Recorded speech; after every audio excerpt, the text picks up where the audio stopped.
Baik ya. Siap saksi. ya mulia. Hubungan saudara dengan anak korban David, Saya ayahnya yang mulia. ayah kandung. Ayah kandung. David ini anak nomor berapa? Anak pertama. Anak pertama ya. Iya yang mulia. Berkaitan dengan peristiwa yang menimpa anak korban David. Itu saat itu saudara ada di mana? Saat itu tanggal 20 Februari sekira jam 7 sampai 8 saya sedang ada rapat Gerakan Pemuda Ansor di Condet. Di Condet. Kemudian ada WhatsApp dari Sebentar. Selanjutnya saudara menerima informasi berkaitan dengan anak saudara. Ya, Itu dari siapa? dari Pak Yohanes Wisnu, guru wali kelas David di Pangudi Luhur. Informasi itu disampaikan saudara melalui WhatsApp. WhatsApp. Baik. Apa isinya? Isinya adalah memberitahu bahwa David saat ini sedang perjalanan ke rumah sakit karena dipukuli. Saudara tentu bertanya. Ya. Bertanya, apa isi komunikasi saudara dengan guru tersebut? Kemudian saya telepon nomor yang tertera di informasi tersebut karena di WhatsApp tersebut menyertakan nomor. Untuk kabar lebih detailnya silakan nomor ini Pak Rudi.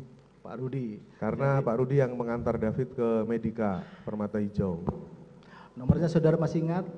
Tidak ingat. Tidak ingat ya. Tapi itu adalah atas nama Pak Rudi. Pak Rudi. Ya. Rudi. Kemudian saya telepon. Ya. Saya telepon Pak Rudi. Awalnya telepon tidak diangkat karena nomornya tidak dikenal. Kemudian saya WhatsApp, izin Pak, saya Jonathan, bapaknya David. Baru kemudian Pak Rudi telepon. Apa isi pembicaraan Obrolannya? dengan Pak Rudi? Ini saya bawa David ke Permata Hijau di UGD karena tidak sadar. Hanya info seperti itu, kemudian saya langsung ke sana. Jadi ketika saudara berkomunikasi dengan saudara Rudi, itu posisinya si Pak Rudi itu sudah ada di Permata Hijau? Di Permata Hijau. Sudah, bro. Baik. Waktu itu jam berapa? Sekira jam 8 kurang ya. 8 kurang. Ya. Akhirnya saudara menuju ke rumah Permata sakit. Hijau, ya. Saudara sendirian atau Saya ditemani istri saya. saudara dengan istri saudara? Iya, jadi saya pulang dulu untuk jemput istri, baru kemudian ke Permata Hijau karena satu jalur. Waktu itu istri saya di Pancoran. Baik. Saudara sampai di Permata Hijau. Sampai di Permata Hijau. Bertemu dengan siapa? Saudara tanya informasi atau langsung? Di depan UGD banyak teman-temannya David, Ya, teman sekolah. teman sekolah. Kemudian kasih arahan, masuk aja, David di dalam. Dari teman-temannya ada enggak si para terdakwa ini? Enggak ada. Yang Tidak mulia. ada. Baik. Saudara akhirnya oleh teman-temannya David dipersilakan masuk. Iya. Masuk. Saudara masuk langsung menuju IGD. Masuk ke Bangsal yang tempat David berada. Berada di situ. Saudara di situ bertemu dengan siapa di IGD? Perawat. Perawat. Iya. Baik. Saudara melihat kondisi David. Lihat. Melihat ya, melihat kondisi David yang sedang dalam perawatan. Iya. Nah, saudara ada komunikasi dengan perawat. Iya. Apa komunikasi saudara? Kita observasi dulu karena David tidak sadar kondisinya. Selanjutnya, saudara kan melihat kondisinya David. Iya. Yang saudara lihat, bagaimana keadaan anak korban David? Yang saya lihat waktu itu saya langsung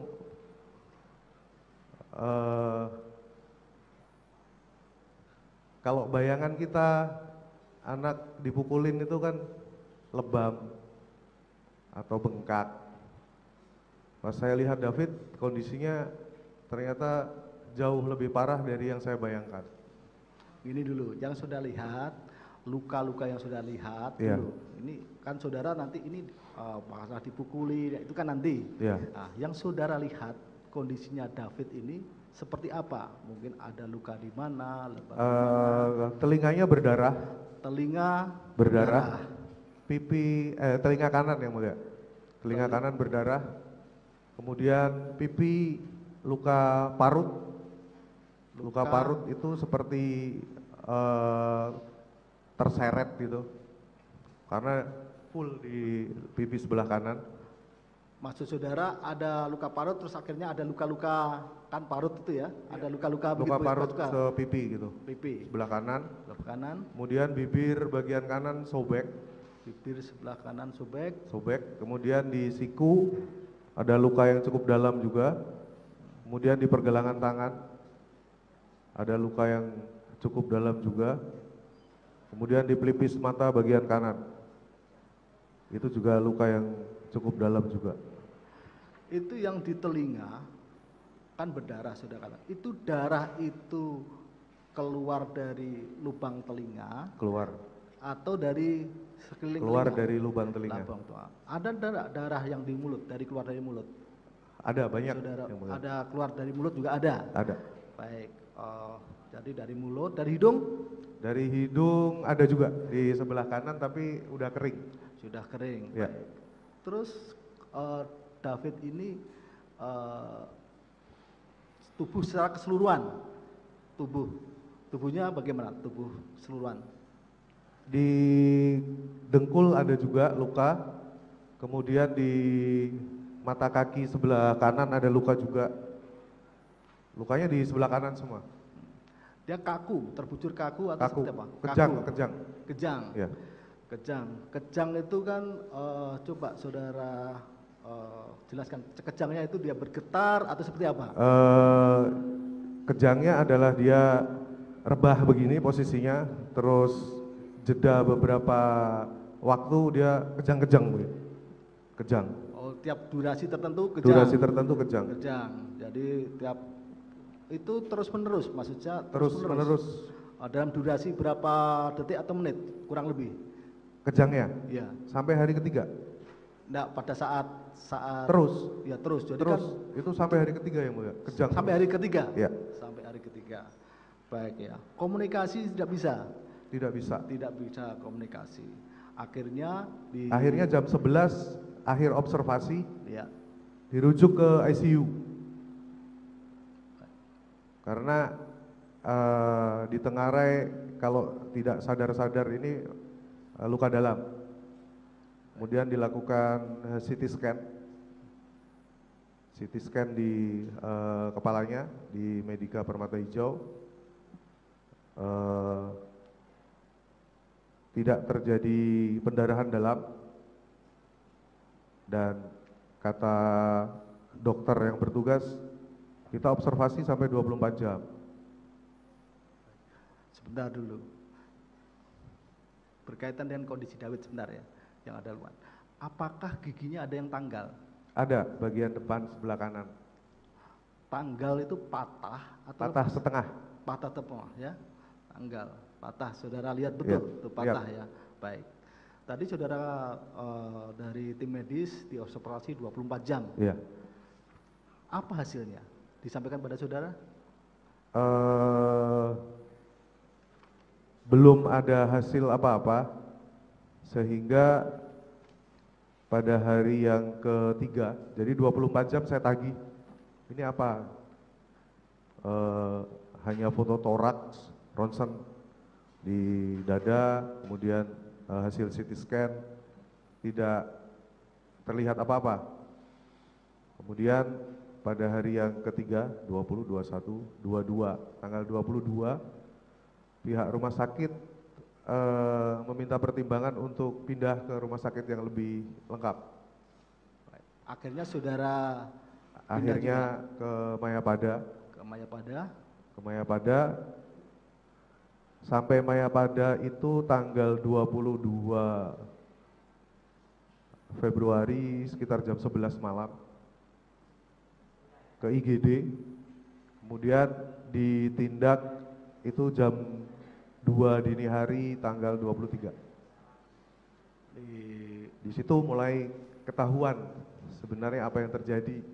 Baik. Apa yang kan saudara pasti tanya sama Iya, tim medis dijelaskan ya. oleh dokter. Ya. Hasil CT scan memang tidak memperlihatkan ada pendarahan, tetapi justru ini yang berbahaya. Waktu itu dokter Yeremia Tatang yang memberitahu hal itu. Kemudian saya bertanya kenapa kok berbahaya, bukannya yang berbahaya itu kalau ada pendarahan. Kemudian dokter Tatang menjelaskan, ini berbahaya karena dia tidak ada pendarahan tetapi dia koma. Si David koma ya. Koma. Koma. Di situ juga saya baru paham skala komanya. Apa disampaikan kepada saudara skala Disampaikan. komanya? Disampaikan. Berapa skalanya? Jadi waktu itu saya diberitahu dokter Tatang, Bapak harus kuat. Karena ini cederanya cukup berat. Tingkat kesadarannya paling rendah. Glasgow Coma Scale yang mulia namanya, GCS. Itu adalah skala tingkat kesadaran secara medis, di mana skala tertingginya adalah 15. Artinya itu ada respon gerak, respon penglihatan, dan respon pendengaran. Kita yang normal seperti ini skalanya 15. Dokter waktu itu menjelaskan seperti itu. David ini 3. Level terendah karena respon mata penglihatannya nggak ada, jadi di center, tapi nggak ada pergerakan kornea mata ya. Sudah. Kemudian respon pendengarannya juga nggak ada, respon geraknya juga nggak ada. Ya? Itu dokter Tatang tadi ya? Dokter Tatang. Sampaikan itu pada hari keberapa? Pada saat itu. Pada saat itu? Ya. Baik, akhirnya dilakukan tindakan medis? Akhirnya diobservasi. Diobservasi. Karena paru-parunya sudah banyak lendir akibat infeksi. Dan langsung diberikan ventilator yang mulia.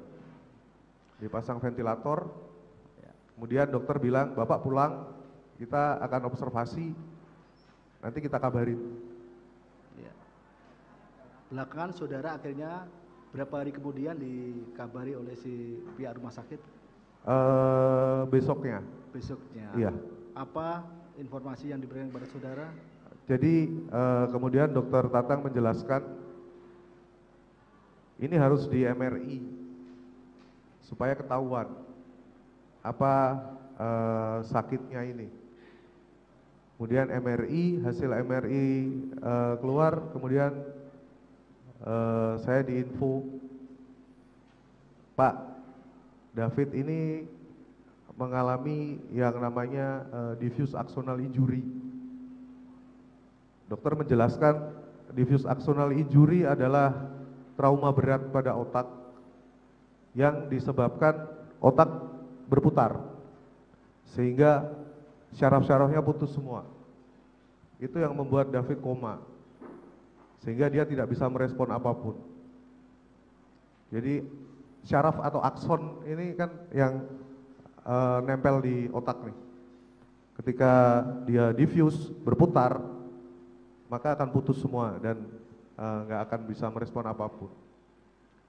Nah, kemudian saya tanya penyebabnya apa dok?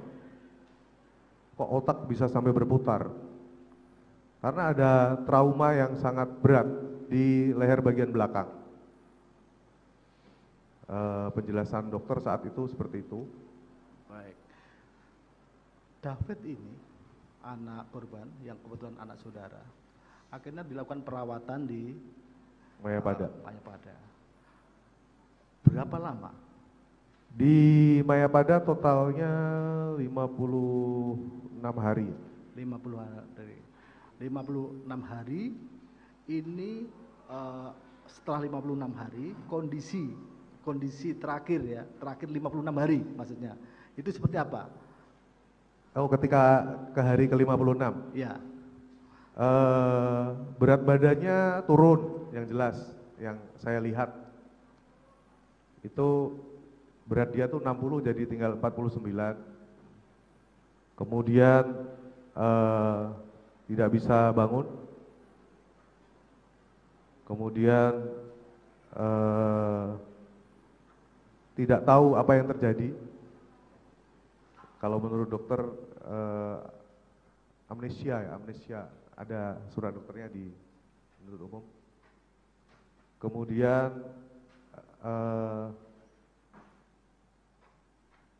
seperti anak-anak ya kalau saya bilang ya. Itu kan 56 hari ya. Hari ke-56.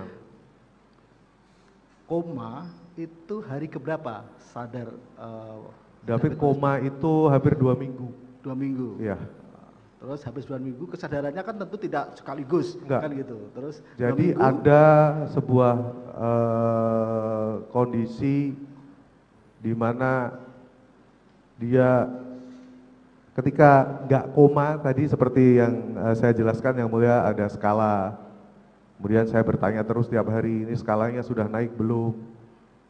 Sudah naik belum? Dokter Tatang menjelaskan nanti skalanya akan naik ketika dia sudah membuka mata. Dan setelah membuka mata, memang skalanya akan naik. Ya, artinya sudah ada respon penglihatan yang tadinya tanpa respon sama sekali. Tadi kan saudara menyampaikan bahwa hari ke-56 kan masih baring. Kan? Masih baring. Masih baring. Ya. Itu akhirnya dilanjutkan perawatan di rumah atau seperti apa? Iya. Di Jadi di ICU dilakukan perawatan sampai organ-organ vitalnya yang dasar bisa beroperasi dengan baik. Contohnya adalah dia bisa membuka mata, bisa makan, kemudian bisa merespon. Karena setelah buka mata kan dia belum bisa merespon yang mulia. itu ya. Jadi kan lakukan, kalau yang di rumah itu kan ada perawatan terapi. Home care, ya. Ya, terapi. Kondisinya sekarang seperti apa? David sekarang ini yang kelihatan mata itu sudah bisa berjalan, tetapi endurance-nya masih 8 menit. Jadi setelah 8 menit dia akan tiba-tiba jatuh karena saturasinya tiba-tiba berubah. Beberapa kali jatuh dan pernah jatuh paling parah kemarin tanggal 8 Mei sampai fraktur yang mulia, retak mata kakinya, akhirnya kita operasi lagi di rumah sakit, dipasang pen. Kemudian saya tanya, ini kenapa begini dok? Dia selalu jatuh. Dan memang di fisioterapi ada pelatihan yang tentang endurance ini akan naik terus. Awal dulu 2 menit. Awal-awal di rumah home care itu 2 menit. Setelah itu dia akan kecapean dan jatuh. Naik 4 menit. Naik lagi 6, sekarang 8. Nah, dia jatuh itu sampai sekarang masih jatuh-jatuh terus, tetapi sudah agak bisa kita atur ya. Kita harus mengingatkan dia untuk hati-hati kalau jalan melangkah. Tadi saudara kan menanyakan kepada dokter Tatang. Ya. Dokter Tatang, ini kenapa kok saya jatuh kan? Ya. Apa? MRI terakhir ketika kontrol itu sekira tanggal 12 Mei yang mulia. Itu ditunjukkan hasilnya bahwa ada trauma di otak luar sebelah kiri. Di sini ada trauma yang lumayan dalam dan efeknya seperti apa? Saya tanya ke dokter Tatang, ini efeknya apa dok? Trauma ini. Ini yang kena adalah pusat keseimbangan. Jadi dia pasti akan sering jatuh. Harus terus fisioterapi terus sampai dia benar-benar bisa berjalan dengan baik. Karena sekarang berjalan juga masih goyah begitu kan. Itu ya kondisi terakhir ya. Iya. Baik, sekarang kita masuk ke terdakwa Mario dan terdakwa Sid ya. Saudara akhirnya pernah bertemu dengan mereka? Belum pernah. Belum pernah. Belum Di penyidik atau di polisi? Belum pernah. Belum pernah? Saya nungguin David waktu itu, makanya yang ke sana pamannya. Saya wakilkan karena itu keluarga juga. Dan saat itu saya memang tidak bisa meninggalkan anak saya. Itu ya, sampai sekarang? Sampai sekarang. Sampai sekarang tidak pernah ketemu ya? Nggak pernah. Saudara tahu, belakangan saudara tahu bahwa ini ada kaitannya dengan terdakwa David dan Shane dari mana? Ada tahu saudara? Dari laporan di Polsek Pesanggerahan. Karena saya tanya, ini siapa pelakunya? Saya ingin tahu pelakunya siapa. Tapi waktu itu memang nggak ada info apa-apa. Saya juga nggak tahu ini siapa. Tanya ke teman-temannya juga, temannya nggak tahu ini siapa. Tetapi saya jadi ada kecurigaan itu ketika di hari pertama. Hari pertama di Medika. Di Medika Permata Hijau waktu itu kondisinya sangat bikin bingung ya, karena di situ ada polisi, ada macam-macam, ada polisi, ada penyidik yang mengatakan ini pelakunya sudah kita tangkap. Saya tanya siapa pelakunya? Oh nanti aja Bapak, besok pas laporan bisa tahu. Saya pengen tahu pelakunya siapa. Kemudian jadi ada para polisi, ada datang ke rumah sakit juga ya? Ada ya? Sehingga saudara bisa bertanya. Iya. Ya, baik, ini kenapa dan lain-lain saya tanyakan. Kemudian malam itu ada orang yang saya nggak tahu selalu deketin saya. Berapa orang? 3 orang. 3 orang. Satu orang namanya Karel, katanya yang ngasuh Dendi dari kecil. Yang 2 saya kurang paham. Dia tiba-tiba mendekati terus, Pak saya dari keluarga pelaku. Saya emosi waktu itu. Kenapa Anda datang ke sini? Ini kita cari rumah sakit yang terbaik aja Pak. Kemudian saya marah, Anda siapa? Ngatur-ngatur, saya harus ke rumah sakit yang lebih baik. Nanti dari pihak pelaku akan memberesi semua. Saya makin marah lagi. Saya langsung berpikir ini pejabat atau apa?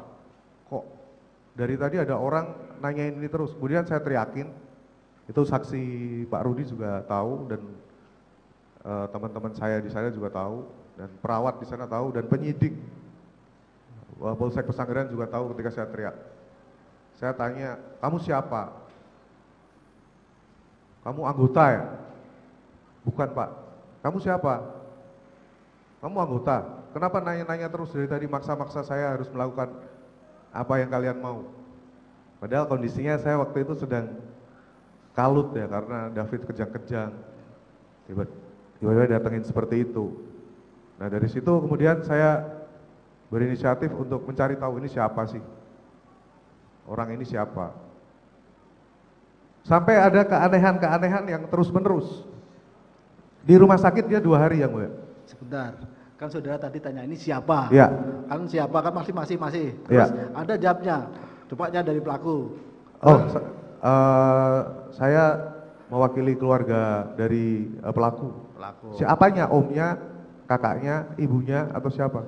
Enggak, saya disuruh untuk kesini. Disuruh untuk kesini, ya.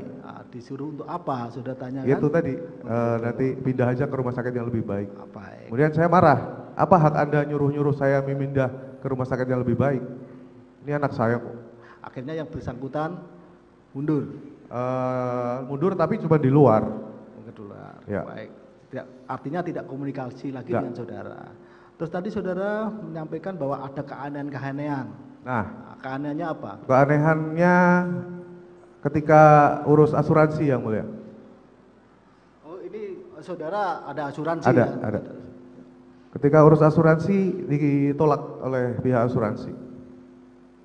Kemudian saya bertanya kenapa ditolak. Karena setahu saya asuransinya David ini bisa meng-cover semua. Kemudian di situ saya lihat ini yang bikin ditolak oleh admin rumah sakit. Ada klausul yang melanggar. Saudara tanya kepada admin ya. Admin. Ini yang ditolak itu maksudnya itu apa? Ya, alasannya apa? Ini yang ditolak itu diberikan ada satu berkas pada saudara. Iya, ada. Baik. Ada. Saudara baca? Baca. Apa yang tertulis di situ? Ditolak karena yang memulai perkelahian adalah David. Terus apa sikap saudara? Saya tanya, siapa yang nulis? Siapa yang nulis ini? Bukan dari kita, Pak. Iya, siapa? Dari Polsek, Pak. Saya tanya, siapa orangnya tahu nggak? Enggak, Pak. Tapi kalau kronologi seperti ini memang dari kepolisian. Akhirnya kita urus itu, dibantu sama Melisa waktu itu. Melisa itu siapa? Melisa Anggraini, lawyernya David. Yang sekarang lawyernya David. Kebetulan waktu itu dia juga di sana. Kemudian dari pihak rumah sakit baru bisa approve asuransi. Akhirnya bisa, Statirus bisa. Ya. Akhirnya tercover ya. Ya. Tercover itu sampai sekarang, tercover termasuk biaya perawatan. Tercover semua kecuali stem cell. Apa? Stem cell. Stem cell. Ya. Apa itu stem cell?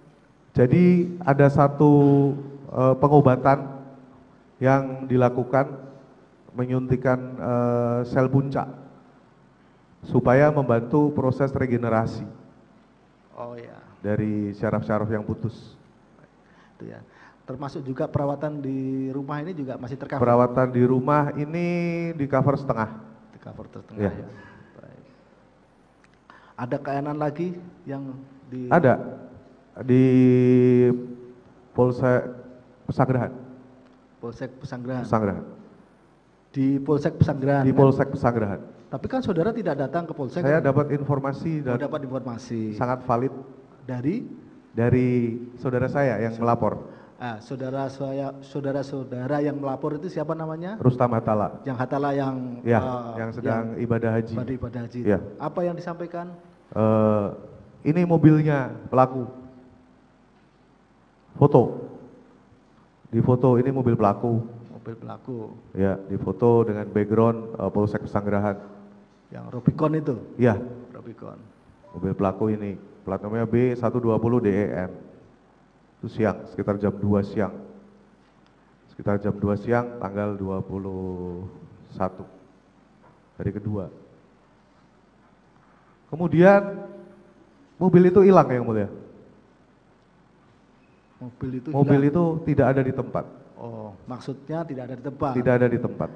Terus ditanyakan? Kemudian Rustam cerita, saya tanya ke polisi di sini, katanya mobilnya baru dipakai untuk menjemput saksi.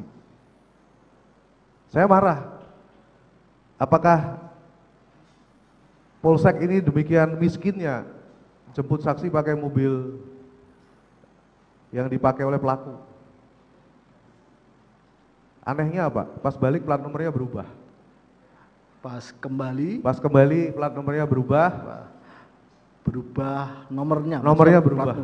Saya nggak hafal, tapi yang belakang nomornya hurufnya PBP. Yang bilang berubah ya? Berubah. Akhirnya berubah. Siapa Dan yang bawa? Yang bawa Agnes. Oh, anak Agnes. 15 tahun bisa nyetir. Ada lagi selain itu? Ya? Ada lagi? Ada. Ada lagi? Ada lagi. Ketika pemberkasan malam hari, saya dapat info dari saksi Pak Rudi dan Bu Natali. Para pelaku ini sedang main gitar. Para pelaku ini maksud saudara? Dedi, Shen, sama Agnes. Oh, sedang. Dakwah ini ada ya, main gitar. Itu saudara mendapat informasi dari Pak Rudi dan Bu Natali. Dan juga Rustam dan banyak lagi. Main gitar? Ya. Main gitar di mana? Di Polsek. Di Polsek Pesanggerahan? Ya. Baik. Ya, main gitar ini gitarnya itu 3 atau 1? Satu, gitarnya 1. Siapa yang main? Saya kurang tahu yang main siapa, tetapi di antara mereka itu. Ya. Terus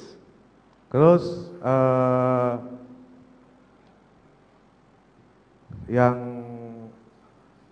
aneh lagi adalah visum lama banget. Visum. Baik. Saya kurang paham berapa lama, tetapi kayaknya kalau 3 hari terlalu lama. Ya, menurut saudara Ya. lama. Ya. Ya, baik. Karena itu 3 hari begitu ya? Ya. Baik. Pada hari itu udah langsung ada tuh rekam medisnya. Ya. Terus ada lagi? Itu terus kemudian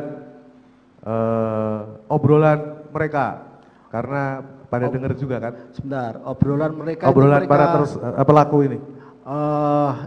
Terdakwa ini? Ya. Obrolan ini ya? Iya. Obrolan di mana? Obrolan di Polsek. Di Polsek? Ya. Obrolan ini saudara juga dapat info dari saksi. Dari saksi Ya. ini, maksudnya saksi ini siapa? Pak Dari Pak Rudi? Rudi dan Pak Bu Rudi, Natali, ya. Ya, sama Bu Natalia. Ya. Sama siapa tadi Bang saudara? Rustam, ya. Ya. Apa yang disampaikan? Tenang aja, kalian tuh nggak akan kena. Kalian itu yang ngomong nih si Dendi nih. Kalian tuh nggak akan kena si Agnes sama si Shen. Nanti diurusin sama papa. Aku aja paling cuma 2 tahun 8 bulan. Dari situ saya langsung beranggapan bahwa ini ada yang nggak beres. Anak saya ini korban. Sebentar ya, saudara tadi mendapat informasi dari Pak Rudi, Ya. dari Natalia itu lewat telepon. Ketemu langsung. Ketemu.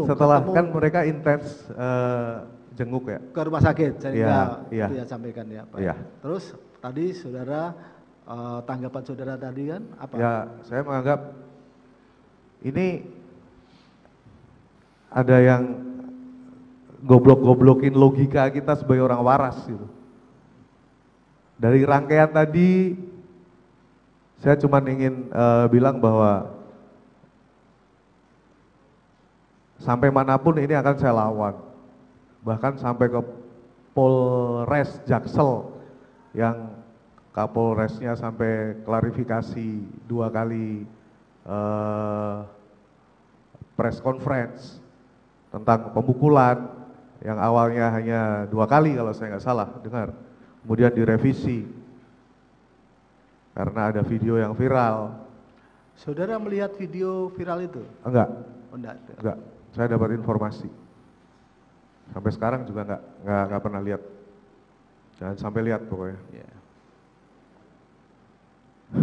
Akhirnya inilah kasus bergulir ya, Ya. sampai sekarang ini. Kasus bergulir.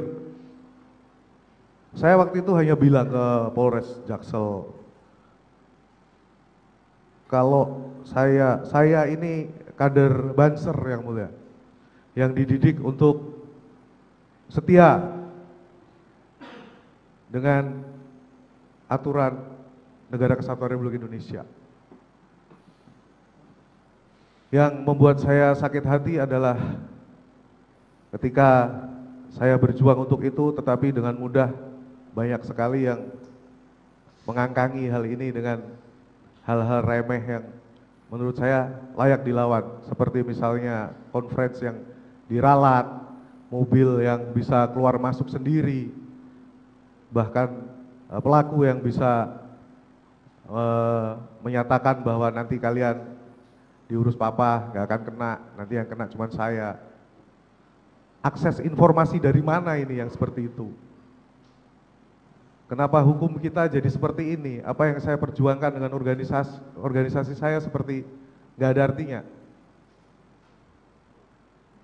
Makanya saya tetap lawan sampai akhirnya dapat perhatian dari Polda Metro Jaya melalui Bang Hengki. Jenguk David waktu itu sama Kapolda Bang Fadil. Masih Bang Fadil waktu itu. Menyatakan bahwa kita sudah akan gelar perkara, kita sudah lihat CCTV, David harus segera sembuh, dan benar-benar membuat saya sedikit lega adalah ketika komitmen dari Polda Metro untuk mengawal kasus ini. Membuat saya sedikit lega, membuat saya punya harapan bahwa saya masih harus menghormati aturan hukum yang berlaku. Padahal hati kecil saya yang ada adalah mata balas mata. Minimal sama seperti apa yang dirasakan anak saya. Yang sampai detik ini belum bisa mandi, belum bisa pakai celana. Oh ini si anak korban David belum bisa pakai celana? Belum bisa. Mandi harus dibantu? Mandi harus dibantu. Kita ada perawat home care 24 jam, ada fisioterapis yang selalu membantu sampai progres yang 8 menit ini, endurance-nya insya Allah akan terus meningkat. Itu ya. Ada pertanyaan? Ada pertanyaan?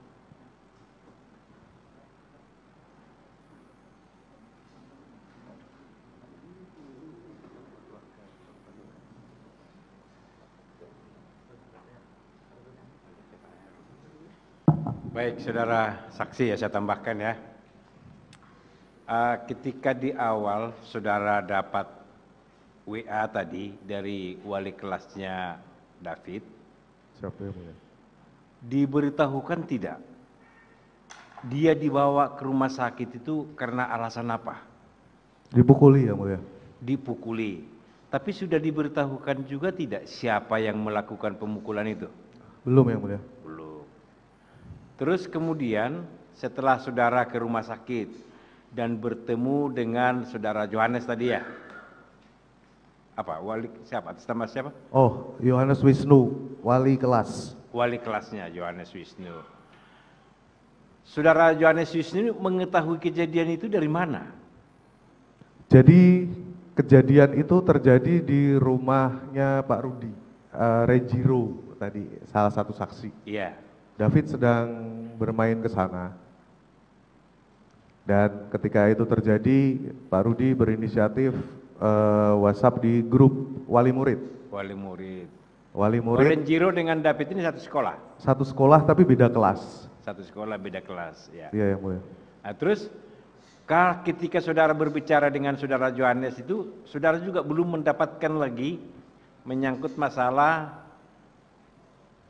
apa penyebab atau siapa yang melakukan belum? Belum. Belum, baik. Selama ini saudara ada pernah tahu nggak cerita atau saudara David ada cerita kepada saudara apa dia punya musuh atau yang pernah melakukan atau mengancam segala macamnya, pernah nggak? Mengancam itu saya tahu setelah saya buka handphonenya David yang mulia. Karena Sebelumnya saya tidak pernah. tidak pernah. Jadi Nggak pernah saudara ada David cerita. ini tidak pernah cerita dengan pernah. saudara bahwa dia punya atau diancam orang lain atau Iya. punya apalah semacam musuh atau apa, nggak pernah. Nggak pernah. Nggak pernah. Baru setelah saudara membuka handphonenya. Iya yang mulia. Terus apa yang saudara ketahui dari hasil percakapan di handphonenya itu? Dari hasil percakapan banyak yang dihapus, tetapi banyak juga yang sudah saya capture dan ada di JPU. Ancamannya cukup parah kalau saya bilang, karena di situ disebutkan akan melakukan penembakan kepada David, akan nelpon Brimob, akan menyelesaikan David. Persis seperti di minutasi sidang Agnes saat Dedi jadi saksi. Itu melalui pesan WA ya? Melalui pesan WA di handphonenya Saudara Agnes. bisa melihat siapa pengirimnya? Di WhatsApp tersebut disebutkan gue Dedi nih. Coba diulang sekali lagi. WhatsAppnya dengan nomornya Agnes. WhatsAppnya Dengan nomornya Agnes. Tetapi di WhatsApp tersebut beberapa kali pelaku ini menyebutkan gue Dedi. Jadi handphone ini di Oh, jadi handphonenya Agnes Ya. dipakai oleh saudara Dedi, Windy tadi ya. itu. Baik. Terus kemudian, ya, kalau kejadian yang sesungguhnya ini kan terjadi di perumahan apa nih? Ini dalam rangka apa ini? Saudara David ke sana itu dalam rangka apa? main yang mulia. Main. Iya. Memang sering Sering. main ke sana. Ya, mereka ngeband juga kan. Baik. Terus untuk saudara Agnes, hubungannya saudara David dengan Agnes, saudara tahu nggak? Tahu, saya pernah ketemu mereka. Heeh. Saya ketemu mereka bulan Desember waktu itu David bercerita, Pak, aku ini dekat sama cewek. Oh gitu. Terus- Itulah pengetahuan saudara. Ya, Baik. terus oke, saya pengen ketemu. Waktu itu ketemu di PIM, di sebuah restoran. Kita sambil makan, saya bilang, Agnes, kalau David nakal atau apa, kamu kabari aku ya, biar aku bisa nasehatin David. Oh gitu, baik. Terus selanjutnya, ini Setelah kan itu udah nggak ada. selanjutnya pertanyaan saya begini. Sebagai orang tua pasti ingin tahu tadi, saudara, apa ini kok sampai anak saya dipukuli segala macamnya, kan gitu. Ya. Saudara ada nggak berusaha untuk mencari tahu ini kepada Renjiro tadi yang tempat dia bertempat main, atau dengan orang tuanya, atau sama siapa gitu, ada nggak? Nggak ada karena pada nggak tahu, tetapi saya dapat infonya dari sidang. Oh gitu. Atau saudara tidak pernah dalam arti berusaha kepada mau bertemu dengan saudara Renjiro atau Rudi Setiawan tadi? Ketemu, tapi mereka nggak tahu juga. Oh nggak tahu juga. Nggak tahu. Tidak melihat kejadiannya Iya. gitu ya. Baik ya. Itu aja barangkali. Mohon izin Majelis Hakim yang mulia. Enggak, kami bukan bertanya Majelis Hakim, cuma mau bukan menanyakan ke saksi Majelis Hakim. Cuman ini kami dapat informasi bahwa TV ini menyiarkan live, ada suaranya. Kami takut saksi yang akan kami hadirkan juga mendengar keterangan saksi ini. Jadi nanti kalau bisa kami mohon kepada Majelis Hakim, kalau menyiarkan terbuka untuk umum live, tapi kalau bisa suaranya di mute aja Majelis Hakim untuk keterangan saksi. Ya, jadi sesuai dengan ini khusus untuk anak ya. Saya pikir apa itu namanya sudah para saksi pun bisa sudah sering kita lakukan demikian. Saya pikir tidak berpengaruh itu. Kan saksinya juga lain-lain. Setelah kita baca berkas itu ternyata kesaksian yang diberikan itu berbeda-beda. Itu saya pikir tidak akan berpengaruh. Silakan. Saksi ya, sedikit aja ya. Saudara, si korban kan ada hasil visumnya ada ya? Ada yang mulia. Baca nggak saudara hasil visumnya itu? Tidak sempat membaca karena dibawa petugas. Nggak diberitahukan oleh pihak polsek atau Polda? Tidak. Nggak baca ya? Nggak baca. Ya. Karena ini ada pasal 355-nya ya. Nggak baca. Kemudian kalau David itu sendiri berapa usianya? Anak saudara itu? 17 tahun yang mulia. 17 tahun. Kelas berapa deh?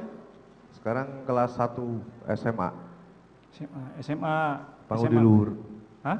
Pangudi Luhur. Pangudi Luhur ya. Berbeda sama Agnes ya. Kalau Agnes SMA apa deh? Setahu saksi. Tarakanita ya. Tarakanita. Kalau David Pangudi Luhur. Pangudi Luhur. Baik. Dia sempat pacaran ya sama si Agnes ini. Berapa lama pacarannya? Kurang tahu yang mulia berapa lama, tapi sempat pacaran dan saya pernah ketemu mereka bertiga. Masalah putusnya nggak tahu juga saudara ya? Nggak tahu. Ada tahu tapi saya anggap itu nggak terlalu ini ya. Nggak tahu. Kalaupun perlu saya sampaikan, saya sampaikan. Tetapi kalau misalnya ada pendapat tidak perlu. Kemudian ya, kalau kondisi sekarang David bisa ngomong dia? Ngomong bisa, Bisa ngomong. bisa. Tetapi tidak bisa komunikasi dua arah ya. Komunikasi. Jadi masih random, kadang dia ngomong-ngomong sendiri. Ya. Belum Tadi- bisa komunikasi intens gitu. Belum bisa ya? Belum bisa. Tadi juga saudara ngomong ya ketika ditanya ketua majelis bahwa perubahan fisik David itu badannya mengurus. Iya, Ya, badan mengurus. Ada nggak perubahan fisik? Misalnya ngurusnya tulang-tulangnya mengecil, kakinya mengecil, Otot ya? pahanya atau kepalanya mengecil, badannya. Kalau Ada nggak? fisik ada bahu sebelah kiri sekarang turun. Bawah sebelah Jadi kiri turun. miring ya. Miring. Kemudian yang sebelah kiri nggak bisa seleluasa tangan kanan, sehingga dia mengalami kesulitan untuk mandi dan memakai celana karena efek itu juga. Itu ya. Terus kalau di rumah David ini bersama siapa dia? Bersama saya. Nah, bersama ibunya ada? Ada Ibu Sambung. Ibunya ada. Ibu Sambung ya. Iya. Cukup ya. Baik ya. Ini saudara tadi kan mengatakan bahwa David itu mengalami eutanasia ya. Eutanasia. Amnesia yang mulia. Oh, amnesia. Eutanasia itu suntik maaf ya. mati. Oh ya, maaf ya. Amnesia. Iya. Amnesia jadi lupa. Iya. Lupa. Ini sampai sekarang ikatannya seperti apa? Paling sederhana manggil saya aja Mas. Kalau saudara ya. Kan Iya. tadi ini David itu kan itu di sekolah ini bagian dari terapi atau seperti Iya, apa? kognitif. Itu atas usulan dokter Tatang. Ini harus sekolah supaya membantu kognitifnya, dia bisa bersosialisasi. Dan saya sampaikan ke pihak sekolah dan pihak sekolah bisa menerima, tetapi dengan privilege. Contoh, David boleh menggunakan kamar mandi guru untuk buang air. Karena kalau memakai kamar mandi siswa kan terlalu jauh jaraknya. Kalau kamar mandi guru itu sebelah kelas dia. Ini kan mengalami amnesia ya. Iya. Saudara ada enggak gurunya sampaikan ini bisa ngikuti enggak pelajaran? Nggak bisa. Enggak bisa ya. Iya. Itu coba bagian dari terapi saja. Iya, jadi lebih ke bersosialisasi. Itu ya. Memang ada perubahan kalau teman-temannya ditanya kok jadi begini ya. Jadi Memang. Sama teman-temannya pun juga lupa juga. Kalau yang akrab gitu dia ingat. Tapi ada kalau menurut psikolog dari KPPA karena kita juga ada asesmen psikologi, itu David itu menurut psikolog ingatannya sudah berangsur kembali, tetapi rasanya belum. Baik. Rasa belum. Itu yang lebih tahu mungkin nanti dari psikolog jika diperlukan. Ya.